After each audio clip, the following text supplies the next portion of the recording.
बिस्मिल्लाहिर्रहमानिर्रहीम। Dear students, अस्सलाम वालेकुम। दिस इज़ मोहम्मद अवैसमान और आज हम जो टॉपिक डिस्कस करने लगे हैं that is case methods of learning. आपकी जो बुक है business communication and report writing, उसका ये चैप्टर नंबर 8 बनता है। इसके इंग्रेडिएंट्स आपकी स्क्रीन पर हैं जी। Number 1, understanding the case methods of learning, different types of cases, overcoming the difficulties of the case method, reading a case properly, previewing, skimming, reading, and scanning. Next, see, case analysis approaches, analyzing the case, do's and don'ts of case methods of learning. फिर case preparation. आइए जी one by one इसको देखते हैं। Number one आता है जी, understanding the case method of learning. एक बात गौर कीजिएगा।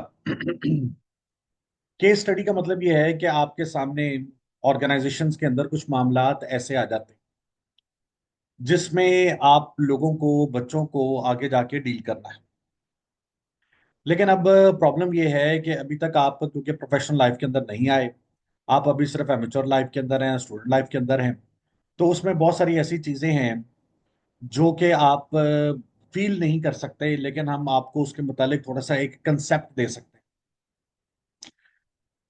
अब बहुत सारी ऐसी प्रोफेशनल लाइफ के अंदर चीजें आती हैं जिसमें आपको प्रॉब्लम सॉल्विंग करनी पड़ेगी।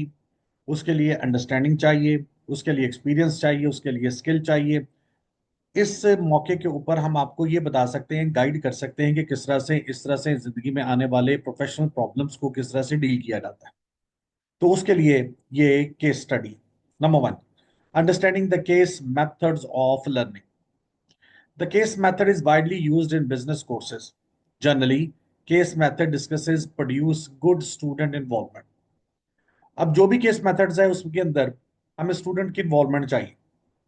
Case methods like simulations, role plays, and games are intended to develop student ability to solve problem using knowledge, skills, concepts, and relevant to a course. अब बच्चों को ना हम मुख्तलिफ तरीके के साथ ये तमाम चीजें सिखाते हैं।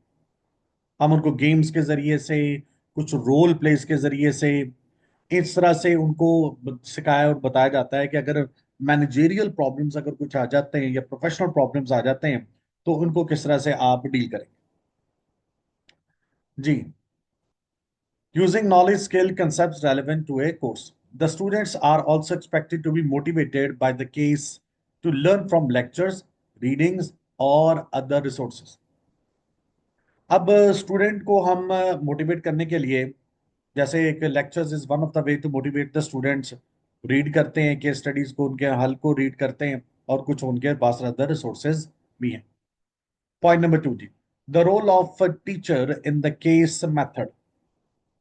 The role of teachers in the case method is mainly to facilitate listening, discussion, challenging, questioning, encouraging problem solving, and analyzing and proposing practical situations to test the rationality of generalization.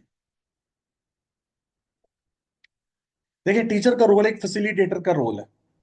मसाइल आपके सामने होंगे, case study आपके सामने होगी, teacher सिर्फ आपकी बात को सुनेगा, आपसे डिस्कस करेगा, आपसे सवालात करेगा, आपको इनकरेज करेगा, और आपको एनालाइज करके और प्रपोज करके आपको बताएगा कि इस ये मेथड आपका ठीक है, ये वाला मेथड आपका गलत है। यानी बच्चे को थिंकिंग एबिलिटी बच्चे की अपनी होनी चाहिए।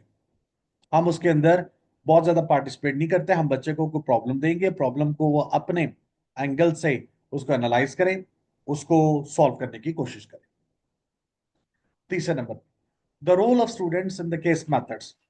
The role of students in the case methods is mainly to analyze the case, separating relevant from irrelevant details. अब देखना यह है कि कौन सी चीज हमारे रेलेवेंट है, कौन सी रेलेवेंट है, उसको स्टूडेंट ने क्या करना है, उसको सेपरेट करना, and arriving a practical conclusion, और एक ऐसे नतीजे पर पहुंचेगा जो कि काबिल अमल भी हो। ये नहीं होगा कि इमेजिनेटिव सोल्यूशन हो। The case methods, after the case study of the case method and after the solution of the case methods, a student has to reach a conclusion which should be a very practical kind of a one. Next, overcoming the difficulties of the case methods. As suggested by Hammond, J.S. 2002 of Harvard Business School, there are a number of things you can do to overcome the difficulties of the case methods. अब case methods को solve करने के लिए जो mister Hammond थे, Harvard business school से, उन्होंने कुछ सजेशंस दिए हैं। नंबर वन को पढ़ लेते हैं। नंबर वन, प्रिपेयर, 4.1 पर है जी, prepare. Not only is the thorough individual preparation of each case a great learning experience, it is the key to being an active participant in the case discussion. अब एक जो एक individual है ना, उसको क्या करना है, उसके लिए नो डाउट एक ग्रेट लर्निंग एक्सपीरियंस होगा when is going through such a thing. यानी कुछ मसले में से गुजरा है, मिसाइल में से गुजरा है, तो उसके लिए एक लर्निंग एक्सपीरियंस होगा। ना सिर्फ लर्निंग होगा, बल्कि वो एक एक्टिव पार्टिसिपेंट के तौर पर अगर पार्टिसिपेट भी करता है तो डेफिनेटली उसके लिए ये भी एक बहुत बड़ा लर्निंग एक्सपीरियंस होगा। So he should be mentally and physically ready to participate in every kind of a task which has been assigned to him by the teacher. 4.2 पे जी, discuss the case with others beforehand. कहता है दूसरों से पहले इस चीज के बारे में डिस्कस कर लें। यानी अगर आपके सामने कोई केस आया है तो do not try to solve it single handedly, but rather you can consult with the rest of the people so that it would be easy for you to handle that. जी मैं पढ़ा हूं जी से 4.2 के जी, as mentioned earlier this will refine your reasoning. अकल, reasoning, यानी आप का जो लॉजिक है, रीजन है, वो डिफाइन होगा। It is not cheating, it is encouraged. However, you will be cheating yourself if you do not prepare thoroughly before such discussion. देखिए आपके सामने कोई प्रॉब्लम आई और आप जो है वो उसको सॉल्व नहीं कर पा रहे और किसी दूसरे से हेल्प ले रहे, तो डेफिनेटली एक चीटिंग तो होगी। लेकिन एक चीटिंग किसी और सेंस में भी होगी कि अगर आप उसको डिस्कस ही नहीं कर रहे किसी से, और आप समझते हैं कि आप सोली और सिंगल हैंडेडली आप इसको हैंडल कर लेंगे। ऐसा नहीं करेंगे। हम अपने दोस्तों से, कॉलीग से, सबॉर्डिनेट से, हाई अप से, उनसे बाद में मशवरा करेंगे ताकि इसका सोल्यूशन कोई बेहतर निकल आए। 4.3 पे जी, participate in class activity, express your views and challenge others. जब हम रोल प्लेस करते हैं या फिर डिस्कशन करते हैं तो डेफिनेटली हम बहुत सारे लोगों के जो पॉइंट ऑफ व्यू है उसको एक्सेप्ट भी करते हैं और बहुत सारे पॉइंट ऑफ व्यू को हम चैलेंज भी करते हैं। Learning by talking may seem contrary to how you learn in other settings. अब यहां पर आमतौर पर तो कहा जाता है कि पूरी दुनिया में कि सर आप कम बोलें और ज्यादा सुने, लेकिन इस सिचुएशन में हम कहते हैं कि स्टडी में आप जितना ज्यादा बात करेंगे उतना ही आपके लिए बेहतर होगा।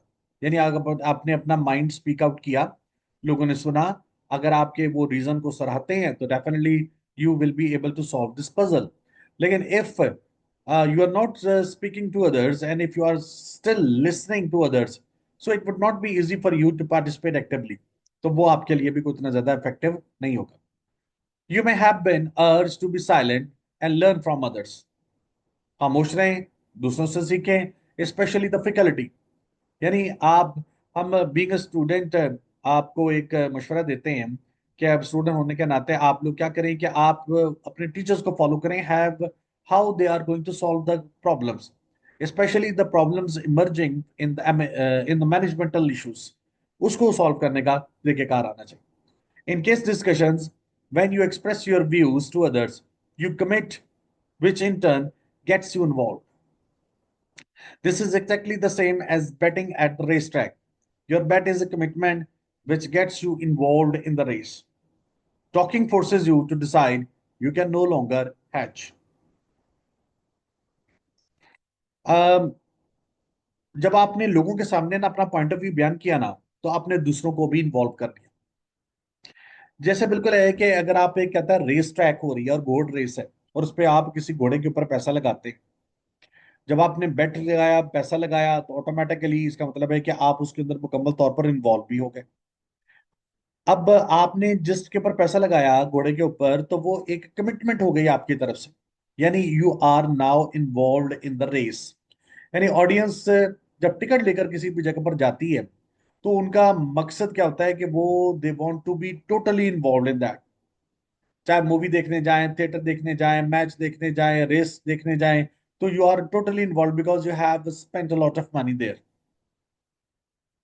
4.4 है जी, share your related experience during class। if you aware of a situation that relates to the topic being discussed and it would enrich the discussion, tell about it. So called war stories heighten the relevance of the topic. अच्छा जी, कहते हैं during the class अगर आप situation से आगाह हैं और आपको तमाम डिस्कशन का पता भी है, सपोज जैसे हम कहते हैं कि वॉर स्टोरीज वगैरह दिखा सुनाते हैं और बताते हैं। देखिए हमारे यहाँ पर बहुत सारे लोगों के अंदर एक क्वालिटी होती है कि वो they share their stories with other people, so this is also going to help in making the situation an easy one for you. So a person who knows how to tell war stories, he is good at problem solving. So he can use his imagination and very good. 4.5 है जी, constantly relate the topic and case at hand your business. No matter how remote the connection seem at first, don't tune out because of a possible disconnect. You can learn a lot about marketing insurance by studying a case on marketing razor blades and vice versa. It is not whether it relates, but how. अच्छा, कभी कभार हमारे सामने कुछ ऐसे मामला भी आते हैं जिसमें हमें लगता है कि हमारा इनके साथ कोई ताल्लुक नहीं, लेकिन जब हम ऑर्गेनाइजेशंस में काम करते हैं तो डेफिनेटली वहां पर हमें देखना पड़ता है कि अगर एक रेजर की एड बन रही है, रेजर के लिए, शेविंग रेजर के लिए हमको मार्केटिंग करने लगे हैं, तो अगर हम ये कहना शुरू कर दें कि भाई इस बात का तो हमारे से कोई ताल्लुक ही नहीं रेजर का, तो एक ताल्लुक नहीं होता बल्कि अपने आप का ताल्लुक डेवलप किया जाता है, क्योंकि फोकस जो है वो मार्केटिंग ऑफ द रेजर के ऊपर है, रेजर के ऊपर नहीं फोकस. नेक्स्ट 4.6 पे, actively apply what you are learning to your own specific management situations, past and future. That will greatly heighten relevance. Even better is to pick a situation that you know you will face in the future, where you could productively use some good ideas. For example, how can I go grow my business? Make note of each grow good idea of the situation and that helps. Not only will these ideas improve the outcome of the situation, they will stick in your mind forever because they were learned in the context of something important. देखिए सबसे पहला और biggest question है उसने जो example में दिया कि मैं अपने बिजनेस को किस तरह से ग्रो कर सकता हूँ. अपने बिजनेस को ग्रो करने के लिए आपको आइडियाज डेवलप करने पड़ेंगे, डिस्कशन करनी पड़ेगी लोगों से. अब ये जो आप डिस्कस करेंगे और डिफरेंट आइडियाज को डिस्कस करेंगे तो कहता है इससे कोई ना कोई अच्छा आउटकम जरूर निकलेगा, और बहुत सारी बातें आपके जहन के अंदर भी सवार हो जाएंगी. और कहते हैं कि जो चीजें आप इसके इसके सवालात के जवाबात इकट्ठे करने वक्त करेंगे तो वो चीजें एक लर्निंग एक्सपीरियंस के तौर पर आपके पास. Note what clicks. 4.7, different people with the different backgrounds, experiences, skills, and style will take different things out of the discussion. Your notes will appropriately be quite different from your neighbor. देखिए अगर आप अपने हमसाए के notes देखेंगे, cheating करेंगे तो फिर तो कोई फायदा नहीं होने लगा.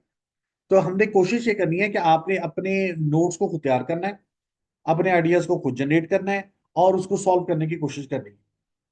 जब यूनिक और न्यू और डिफरेंट किस्म के आइडियाज होंगे, definitely they are going to help you in solving the matter. 4.8 है जी, mix it up. Use the discussion as an opportunity to discover intriguing people with different points of view. Get to know them outside of class and continue your learning there. अब intriguing people क्या होते हैं? जो जो उनसे ना बहुत पुरतजस्सुस किस्म के लोग होते हैं, they are called the intriguing people. अब कुछ लोग ऐसे हैं कि जो कि बहुत आसानी के साथ हम उनको एक्सप्लोर नहीं कर सकते, बड़ी मुश्किल होती है उनको डिस्कवर करने में, उनको एक्सप्लोर करने में. अब आपकी क्लासरूम में बहुत सारे बच्चे होते हैं जिनको आप जानते हैं, लेकिन जो क्लासरूम के बाहर होते हैं उनको जानने के लिए आपको थोड़ा सा टाइम लगता है, और उनसे सवाल जवाबात करने, उनको समझना. ये बिल्कुल वैसे है कि जब आप किसी ऑर्गेनाइजेशन में मौजूद हैं तो आपको एक नई टीम वहां पर आपको नजर आती है. उस नई टीम के साथ डील करना, उनको समझना समझाना, वो थोड़ा सा एक मुश्किल काम है. फिर आता है जी मिक्स इट अप.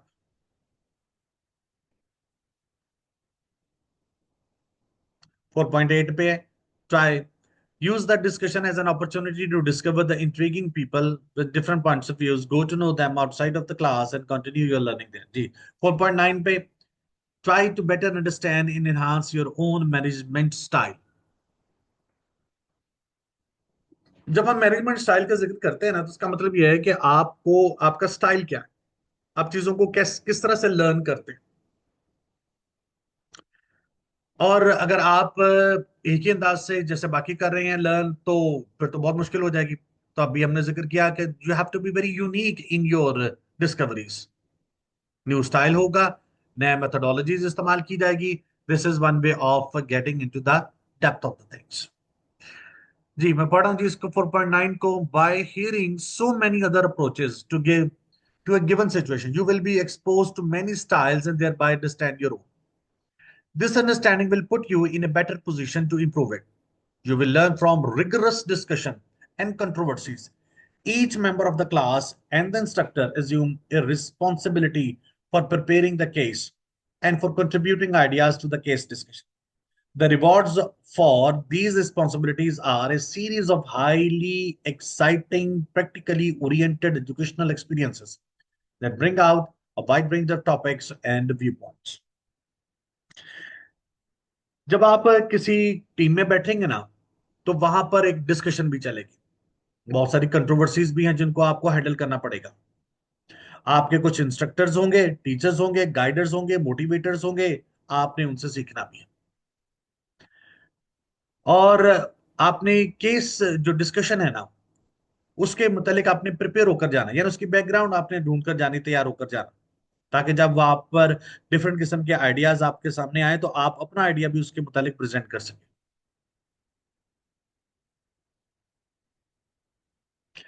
ये कहां से आएंगी तमाम चीजें? कहता है कि these things always come through the educational experiences and the wide range of topics and view points which we have already studied.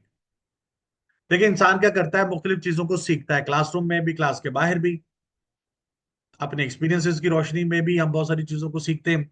तो case studies it's a managerial style and managemental style, जिसके अंदर हमने चीजों को learn करना है, चीजों को सीखना है। फिफ्थ पे देखिएगा जी, types of cases. Number one, finished cases based on facts. For analysis only, since the solution is indicated or alternate solutions are suggested. इसके अंदर सोल्यूशन आप डिसाइड कर लेते हैं कि ये सोल्यूशन मौजूद है, या फिर कहते हैं कि ऑल्टरनेट सॉल्यूशंस आर सजेस्टेड। या फिर आप एक सोल्यूशन आपके पास मौजूद होता है, या फिर आप कहते हैं अगर ये सोल्यूशन फिजिबल नहीं तो दूसरा सोल्यूशन फिजिबल होगा, वो कर सकते हैं। फिर आता है जी unfinished open ended cases, where the results are not yet clear either because the case has not come to a factual conclusion in real life or because the instructor has eliminated the final facts. Students must predict, make choices, and offer suggestions that will affect the outcome. जो unfinished होते हैं उनका result clear नहीं होता, क्योंकि उनके अंदर आप के पास कोई फैक्चुअल कंक्लूजन नहीं होती रियल लाइफ के मुतालिक, या फिर उसके अंदर फैक्ट्स रियल लाइफ से रिलेटेड शामिल नहीं होते।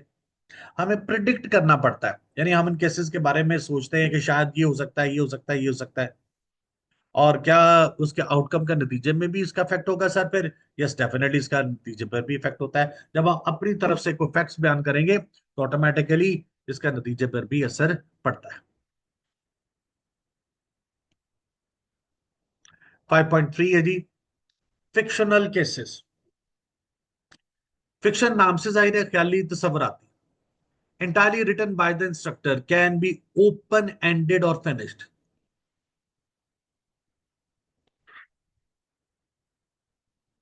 Cautionary note भी देखते हैं जी। The case must be both complexes enough to mimic reality, yet not have so many red herring as to obscure the goal of exercise.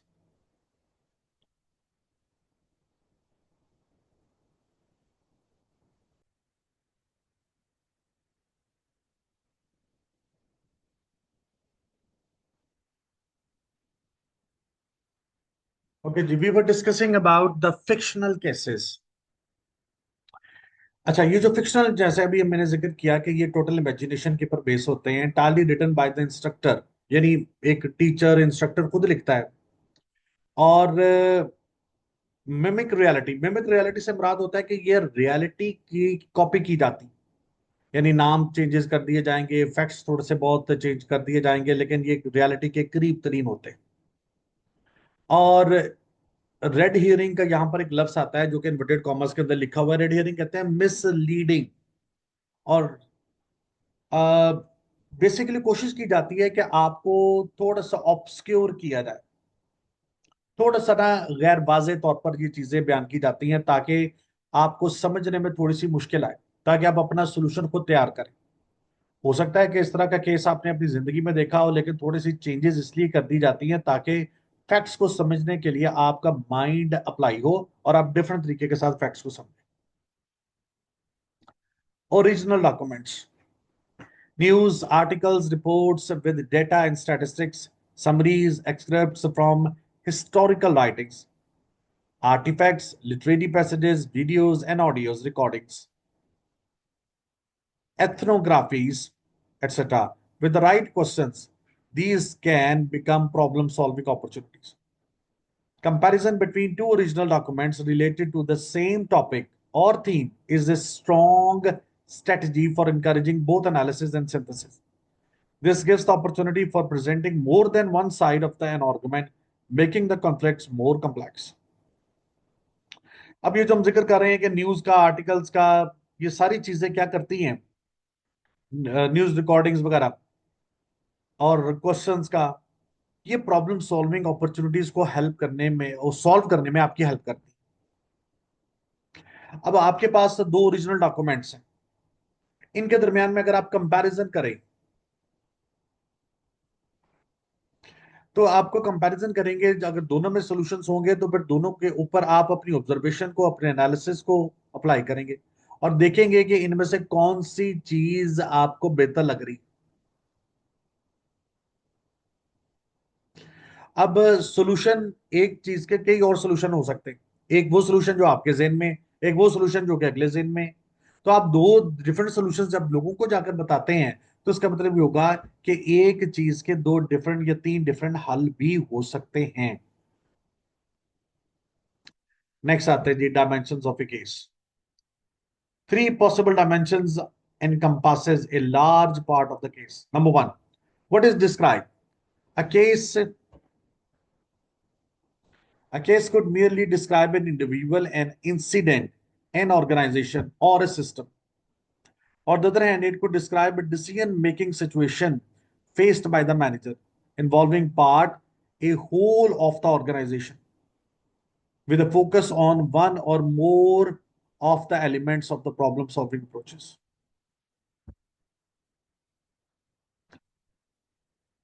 एक इंडिविजुअल है जी, एक एक्सीडेंट है, कोई इंसिडेंट है, कोई ऑर्गेनाइजेशन है, कोई सिस्टम। यानी एक केस जो है वो किसी इंडिविजुअल को भी डिफाइन करेगा, किसी इंसिडेंट को भी डिफाइन करेगा, किसी ऑर्गेनाइजेशन को भी करेगा और किसी सिस्टम को भी डिफाइन कर, और डिसीजन मेकिंग सिचुएशंस को भी डिफाइन करता है केस। ये पता लगता है कि एक आदमी ने अगर ये डिसीजन किया है तो किन बुनियादों पर किया और किस सिचुएशन में रहकर किया।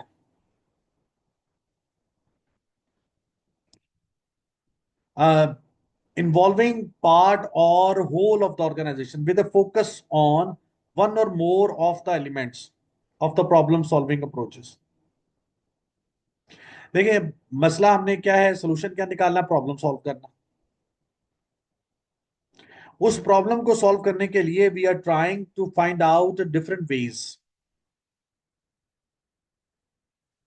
नंबर टू जी, 6.2 पर है जी, purpose. The purpose of a case may be either research or learning.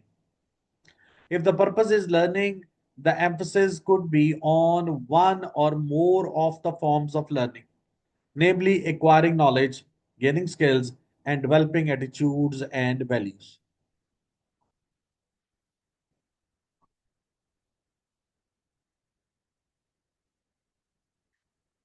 Her case study का पर्पस यह है कि लर्न किया जाए, सीखा जाए।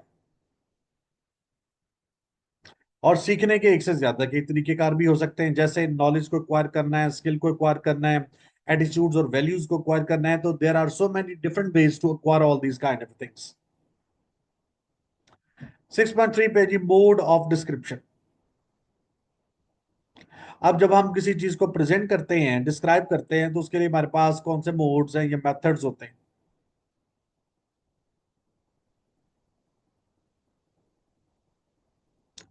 The nature of the presentation could be written, audio, visual और ऑरल।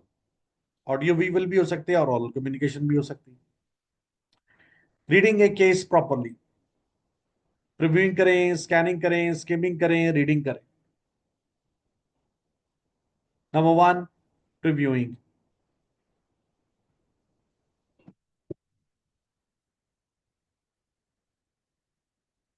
प्रीव्यू कहते हैं जी, preview is the reviewing of titles, section headings and photo captions to get a sense of the structure and content of the reading selection.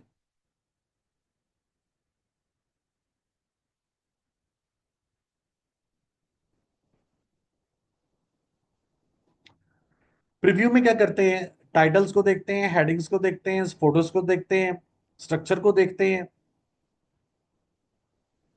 इन तमाम चीजों को preview preview का आमतौर पर कहते हैं देखना। Scanning, get a rough idea of the content of all your material, separate out the essential and the irrelevant। Important और अनइंपॉर्टेंट चीजों को आपने सेपरेट कर दिया। फिर जी, scanning. Scanning involves moving your eyes quickly down the page, seeking specific words and phrases. Scanning is also used when you first and find a resource to determine whether it will answer your questions. देखिए, जब हम किसी चीज को देख रहे होते हैं ना, तो स्कैन कर रहे होते हैं, हम देख रहे होते हैं क्विकली क्विकली उनके या स्पेसिफिक वर्ड्स को देख लेते हैं खास तौर पे। और फिर हम देखते हैं कि क्या ये हमें लगता है कि हमारे ज़हन के मुताबिक ये चल रहा है या नहीं चल रहा है, ये तमाम चीजों को देखते हैं।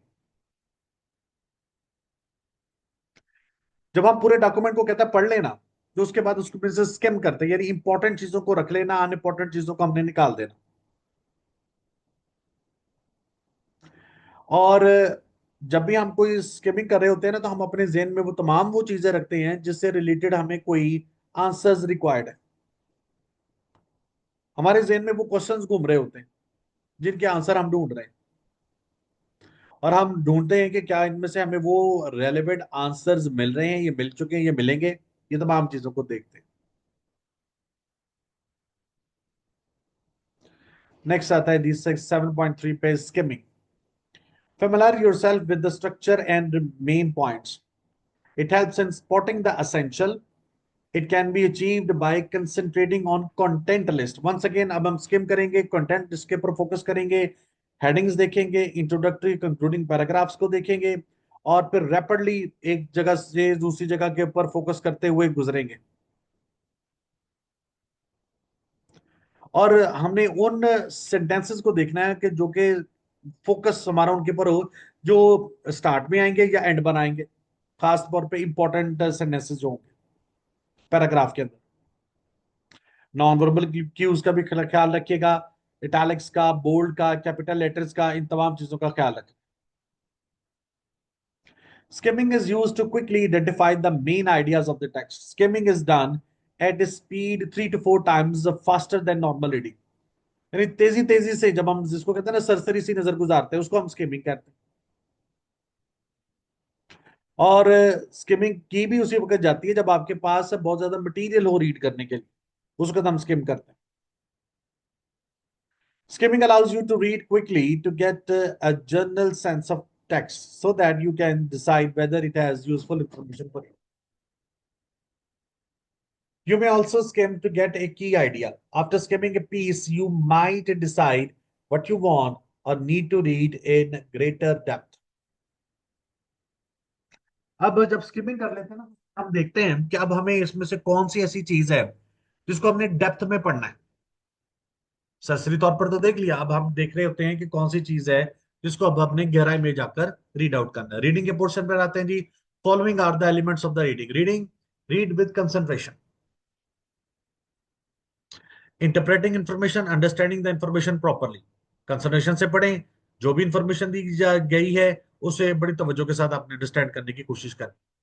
Evaluating information, checking for credibility of the message by evaluating the accuracy, logic, and balance in the message. Also assess the credibility of the source.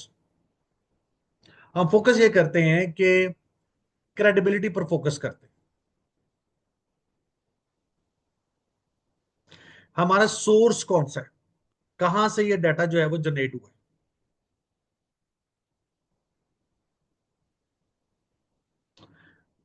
Case analysis approaches, using an organised 7 step approach. Case analysis के लिए हम 7 step approach जो है उसको अब study करने लगे हैं। नंबर 1 8.1 पे है, रीड द केस थॉरली, मुकम्मल तौर पर पढ़ें और गहराई से पढ़ें। To understand fully what is happening in a case, it is necessary to read the case carefully and thoroughly. You may want to read the case rather quickly the first time to get an overview of the industry, the company, the people, and the situation. Read the case again more slowly, making notes as you go. Notes बनाएं, तमाम चीजें करें, इससे आपको help मिलेगी।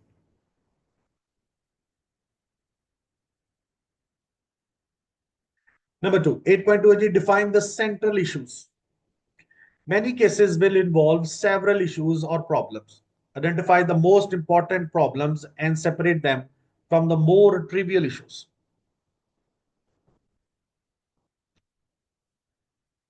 अब जो central issue है उसको सेंटर में रखें, बाकी जो अनइंपॉर्टेंट चीजें हैं उसको वो आप वेव ऑफ कर दें।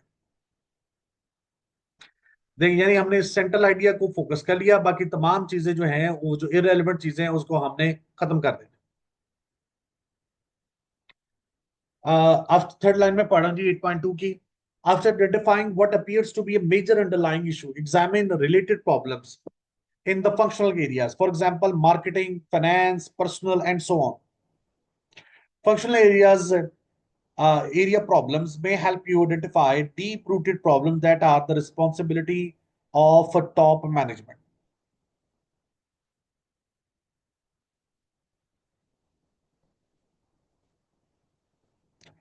सबसे पहले कहता है कि मेजर इशू है उसको आइडेंटिफाई कर लिया आपने। नंबर 2 फिर आपने क्या करना है, रिलेटेड प्रॉब्लम्स जो है ना उसको आइडेंटिफाई करें।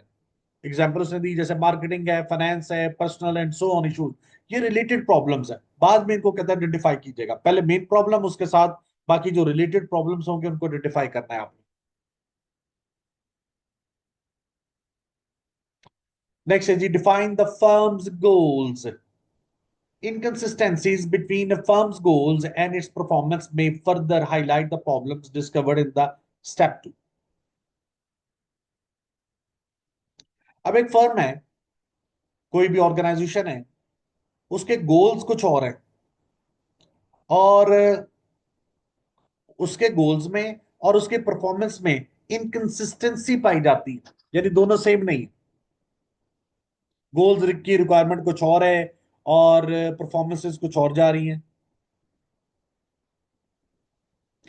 तो सबसे पहले कहता है काम क्या करे, आइडेंटिफाई द फर्म्स गोल्स। पहले उनको आइडेंटिफाई कर ले कि फर्म्स के गोल है क्या। Will provide a guide for the remaining analysis, तो तब आपको पता लगेगा कि उसकी परफॉर्मेंस बेहतर क्यों नहीं। पहले गोल्स को आइडेंटिफाई किया और उसके बाद फिर हमने जाकर देखा कि किस तरह से हमने परफॉर्मेंस को एनालाइज किया। 8.4 है जी, identify the constraints to the problem. The constraints may limit the solutions available to the firm. देखिए, कंस्ट्रेंट का वैसे मानी होता है पाबंदियां, या किसी चीज का कम हो जाना। सॉल्यूशंस को भी आपने कम से कम रखना है, मतलब 5-10 सॉल्यूशंस नहीं होने चाहिए, 1-2 सॉल्यूशंस हो। और कुछ क्या चीजें ऐसी हैं जो कि आपके सॉल्यूशंस के अंदर पाबंदियां लगाती हैं, हिंड्रेंसेस पैदा करती हैं, रुकावटें पैदा करती हैं, वो कौन सी चीजें हो सकती हैं। सेकेंड लाइन में कहता है typical constraints include limited finance. आप कुछ सॉल्यूशन आपके पास मौजूद है लेकिन फाइनेंस की कमी की वजह से नहीं हो पाता। लैक ऑफ एडिशनल प्रोडक्शन, आप क्या है, आपके पास एक प्रॉब्लम आया कि आप अपनी प्रोडक्ट की जो क्वांटिटी है उसको इंक्रीज करना चाहते हैं, फाइनेंस की वजह से नहीं कर सकते, प्रोडक्शन की कैपेसिटी इतनी नहीं है, पर्सनल की लिमिटेशंस है, यानी आपके पास इतनी मैन पावर मौजूद नहीं है, कंपेटिटर्स आपके बड़े स्ट्रॉन्ग हैं, सप्लायर के साथ रिलेशनशिप आपका डिफरेंट किस्म का है। ये तमाम वो चीजें हैं जो पाबंदी लगाती हैं, यानी ये वो रुकावटें हैं जो आपको किसी सोल्यूशन की तरफ जाने से रोकती हैं। जब भी आपने कोई सोल्यूशन निकालना ना, तो आपका फोकस जो है वो कंस्ट्रेंट्स की तरफ, देखिए लिमिटेशंस को कहते हैं आमतौर पर कंस्ट्रेंट्स। हमारे जहन में सॉल्यूशंस तो बहुत ज्यादा होते हैं, लेकिन जब हम अपनी लिमिटेशंस को देखते हैं तो फिर हम रुक जाते हैं। फिर हमें लगता है कि नहीं नहीं, हम इस वजह से इन वजूहात की बुनियाद पर ये this is not a viable kind of a solution.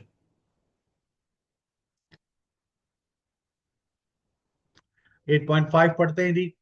Identify all the relevant alternatives.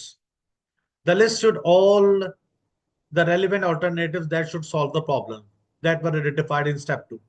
Use your creativity in coming up with alternative solutions. Even when solutions are suggested in the case, you may be able to suggest better solutions.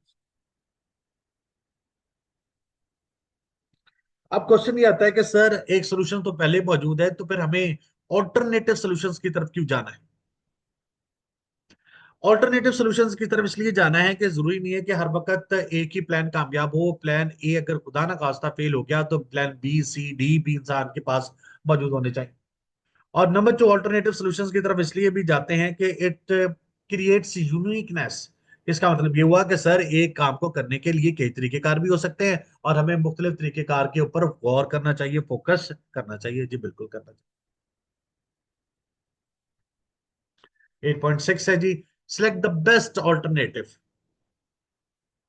Evaluate each alternative in the light of the available information. If you have carefully taken the proceedings 5 steps, a good solution to the case should be apparent.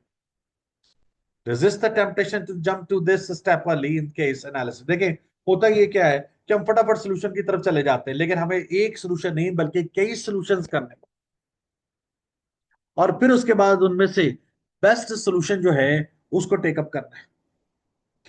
वो कहता है कि बहुत आसान सा काम है कि हम एक सोल्यूशन की तरफ फौरन से पहले चले जाएं, लेकिन बेहतरीन हल ये होता है किसी भी केस को सॉल्व करने के लिए कि हमारे पास ऑल्टरनेटिव सॉल्यूशंस है लाजमी तौर पर। 8.7 पे जी, develop an implementation plan. The final step in the analysis is to develop a plan for effective implementation of your decision. आपने प्लानिंग तो कर ली, आपने डिसीजन भी कर लिया, आपने सोल्यूशन भी निकाल लिया, लेकिन अब उस सोल्यूशन को इंप्लीमेंट करने का वक्त आ गया। अब उसको कैसे करना है ये हमने सोचना। सेकेंड लाइन मैं मिडिल से पढ़ रहा हूं जी। Lack of an implementation plan even for a very good decision can lead to a disaster for a firm and for sometimes आपके पास सॉल्यूशंस बहुत अच्छे, डिसीजंस भी अच्छे हैं, लेकिन डिसीजन मेकिंग का प्रोसेस नहीं है, आप सॉल्व नहीं कर पा रहे उन चीजों। तो इसलिए इट इज वेरी एसेंशियल कि you have to find out the solutions as well as the process of solution. लोग बड़ी बड़ी अच्छी बातें सोच लेते हैं, ये कर लेंगे ये कर लेंगे ये कर लेंगे, लेकिन जब इम्प्लीमेंटेशन का वक्त आता है तो वो पीछे हट जाते हैं, या उनके पास रिसोर्सेज नहीं होते, कंस्ट्रेंट्स होती, मजबूरियां होती। Do not overlook this step. Your teacher will surely ask you to someone in the class to explain how to implement that decision. करना क्या है कि implements करना है decision। डिसीजन को इंप्लीमेंट करने का तरीकेकार इंसान के पास होना चाहिए।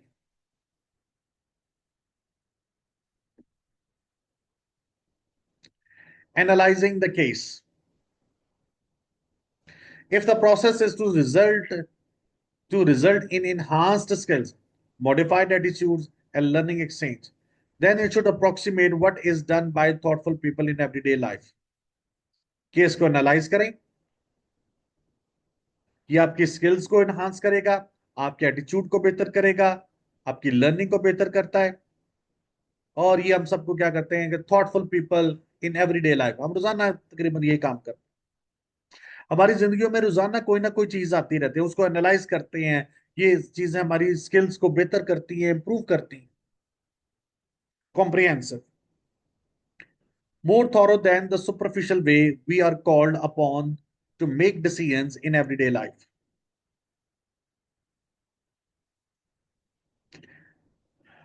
देखिए, हम अपनी पूरी जिंदगी में रोजाना कोई ना कोई छोटा बड़ा डिसीजन लेते हैं, लेकिन हम उसको उन मामलात को पहले या तो खुद सॉल्व करने की कोशिश करते हैं या अपने करीबी किसी बंदे से मशवरा ले लेते हैं और फिर सॉल्यूशंस के हल की तरफ जाते हैं। फिर आता है जी flexible, misleading by presenting checklist or questions that will unlock the secrets of the case.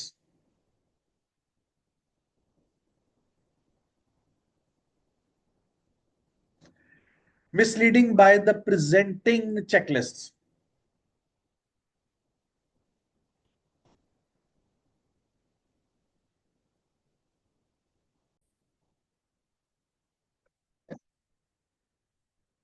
Ji, next है जी culminate in reflection. Apply to everybody, everyday events what has been learned. हम जो कुछ भी सीखते हैं ना अपनी अमली जिंदगी के अंदर, उसको हम अपनी जिंदगी के ऊपर भी अप्लाई करते हैं। Limitations, bias, our own other group members or the developer. अब बायसनेस जो है ना, sometimes it stops us from taking a good decision. या हम कर देते हैं या हमारा अपना कोई ग्रुप मेंबर किसी बायसनेस का शिकार हो जाता है, तो उसकी वजह से भी डिसीजन मेकिंग के ऊपर इसके इफेक्ट्स पड़ते हैं। एक्सपेक्टेशंस, इधर एम्पटी एक्सरसाइज और लॉन्ग टर्म बेनिफिट्स। अगर आपकी केस स्टडी अच्छी है तो it's very good. Sometimes some other people are expecting a lot from you, और अगर वो उनकी एक्सपेक्टेशंस के पर आप पूरा नहीं उतरते तो it could be an empty exercise. लेकिन आपको बड़ा फायदा होता है, हर इंसान को बड़ा फायदा होता है, चाहे उसकी एक्सरसाइज का उस वक्त तो फायदा ना हो, लेकिन उसको केस स्टडी जरूर आ जाती है और जिंदगी को समझना और उसके मसाइल को सीखने का जौक और तरीकेकार आ जाता है। पॉइंट नंबर 10 पे है जी डूज फॉर केस एनालिसिस। क्या क्या स्टेप करने चाहिए? Go through the case twice, once for a quick overview and once to gain full command of the facts. Then take care to explore the information in every one of the case exhibits. कहते हैं कि एक दो दफा इसको पढ़ें, facts के ऊपर देखें और फैक्ट्स को एक्सप्लोर भी करने की कोशिश करें और फिर चेक करें। Number 2, make a complete list of the problem and issues that the company's management needs to address. Problems को देखें, चेक करें, डिस्कस करें, और कंपनीज की जो मैनेजमेंट है उसको, उसकी जरूरियात को देखें, उसकी ख्वाहिशात को देखें कि what are the demands of the company, इसको आपने देखना है। Number 3, be thorough in your analysis of the case situation.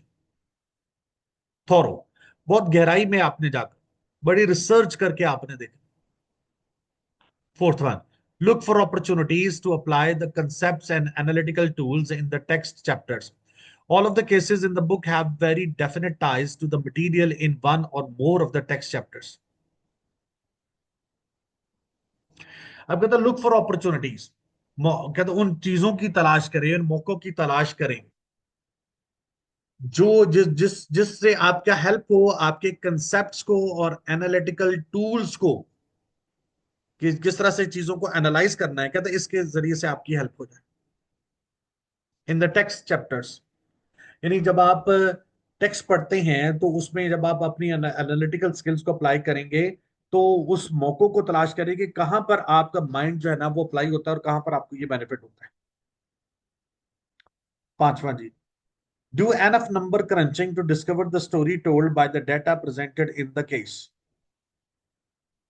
Number crunching से मुराद ये कि आप जो कंक्रीटनेस आपके सामने आई, जो चीजें आपके सामने आई, तो you have to go deep down into the matters, कि इसको फाइंड आउट करें, इसका एनालिसिस करें, इसके डेटा का एनालिसिस करें।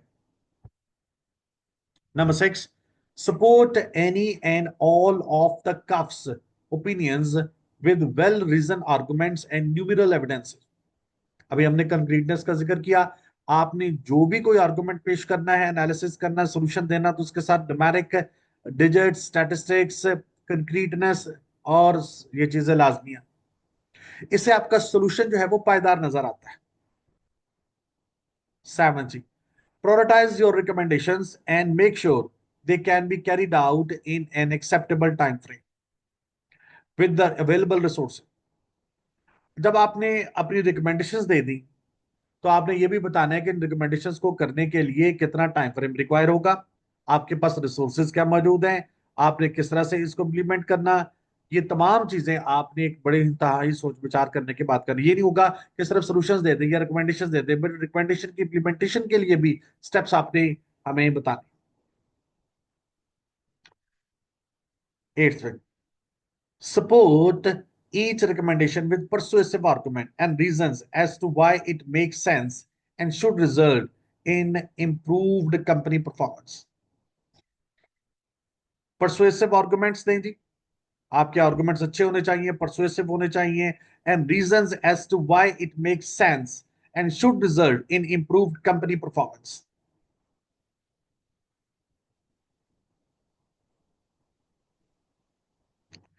और आपने जो जो भी रीजंस देनी है, जो भी सॉल्यूशंस देने हैं, तो आपके पास मौजूद होने चाहिए कि किस तरह से ये these things are going to be beneficial for the performance of the company and for your own benefit.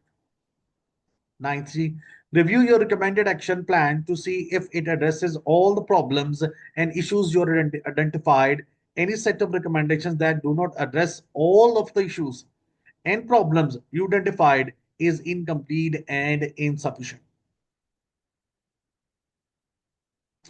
अपने प्रॉब्लम, अपना अपना जो सोल्यूशन है ना, उसको भी कहता है रीरेड करें।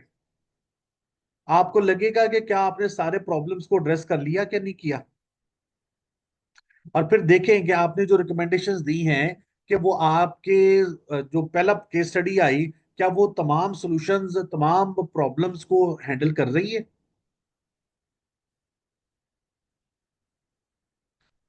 डोंट्स फॉर केस एनालिसिस, अब कौन सी चीजें, कौन से काम आपने कहता है नहीं करने। Do not stop until you can purge. I think, I feel from assessment and instead are able to rely completely on my analysis shows. कहता है केस स्टडी का सलूशन देते वक्त ये वाले काम ना कीजिएगा। नंबर वन, मेरे ख्याल में, मैं समझता हूँ, मेरी असेसमेंट के मुताबिक, माय एनालिसिस शो। कहता है you have to be very very very sure कि आपने क्या करना है। किसी को खुद भी एम्बिगुइटी में ना रहें, किसी को भी एम्बिगुइटी में ना रखें, खुद भी गैर वाज़ेह ना रहें, दूसरे को भी कंफ्यूज ना करें। Do not recommend any course of action that could have disastrous consequences if it does not work out as planned.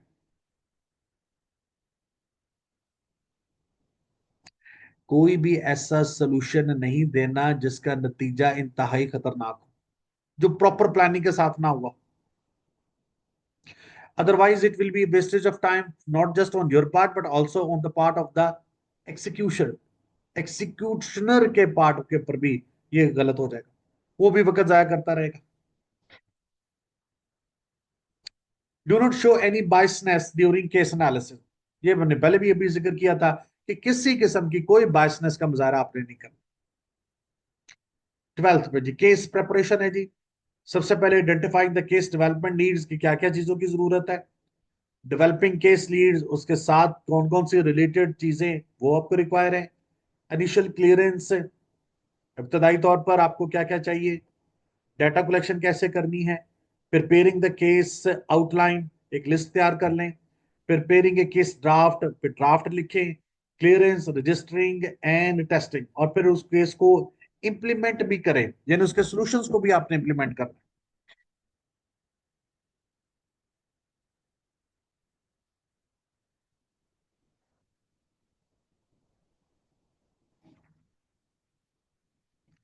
मैं आपको इसमें से जो है ना ये वाला preparing the case outline, one of the most important thing, ये मैं आपको पढ़ा देता हूँ, जिसका बुलेट नंबर 1 दिखेगा। Identify the major issues in the situation, case writing करते वक्त मेजर इशू को हाईलाइट करें, Number two bullet, a background of the organization, its situation and executives should be included in the case. Organisation का background भी बताएं, उनके एग्जेक्टिव्स के बारे में भी बताएं, उसके रेलेवेंस के बारे में भी बताएं, और उनके पर्सपेक्टिव एनालिसिस के बारे में भी बताएं। और उसके बाद ओपनिंग पैराग्राफ आपका बहुत ही ज्यादा अट्रैक्टिव होना चाहिए, और ओपनिंग पैराग्राफ के अंदर आपने मेजर इश्यूज को टेकअप करना है। Third bullet, the nature of information from the secondary and primary sources and their sequencing in the text. अब जो इंफॉर्मेशन आपके पास आई, क्या सेकेंडरी सोर्स से आई है या प्राइमरी सोर्स से आई है, उसको भी आपने एक इंतहाई सीक्वेंस के अंदर लिखना। Number four bullet, essential aspects to be included in the text versus explanatory and supportive information to be put in exhibits or appendices. देखिए हम क्या करते हैं कि जो असेंशियल इंफॉर्मेशन है ना, उसको तो हमने लिखना ही लिखना, फिर हम देखते हैं कि कुछ सपोर्टिव इंफॉर्मेशन भी रिक्वायर्ड है या नहीं, क्या उसको भी लिखने की जरूरत है या नहीं, तो वो भी हम बड़े गौर से देखते हैं, चेक करते हैं। लास्ट बुलेट है जी, a sequencing of items to provide for easy reading and comprehension unless the purpose of the case suggest otherwise.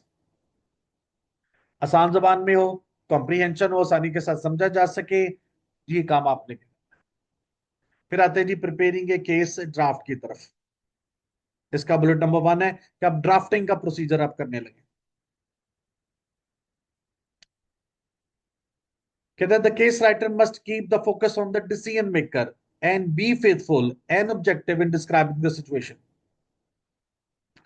Decision maker कौन होगा उसको भी आपने अपने जेहन में रखना, सिचुएशंस को भी डिस्क्राइब करें, कमेंट्स दें, और reactions of the case writer must be avoided. Personal comment कहता नहीं देना, आप केस के मतलब कमेंट दें लेकिन जाती नहीं। जो लैंग्वेज इस्तेमाल करनी है वो प्रोफेशनल इस्तेमाल करनी। अच्छा फर्ज करें कि कोई ऐसी चीज है कि जो आपने बताई है उस केस के अंदर, but that is not been understood by the people, तो आपने ग्लॉसरी में जाकर उसकी जो फर्दर इंफॉर्मेशन है वो दे देनी। Bullet number two, a case should be written using a structure with which promotes an easy flow of thought for better understanding and comprehension by the participant.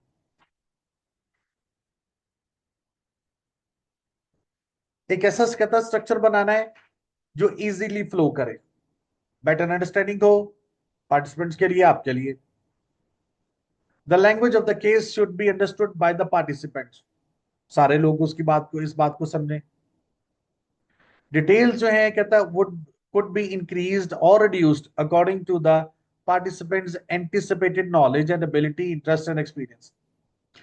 आप जिसके लिए लिख रहे हैं तो उसके नॉलेज, उसके उसके एक्सपीरियंसेस के मुताबिक और उसके एंटिसिपेशन के मुताबिक फिर बाकी काम भी करना।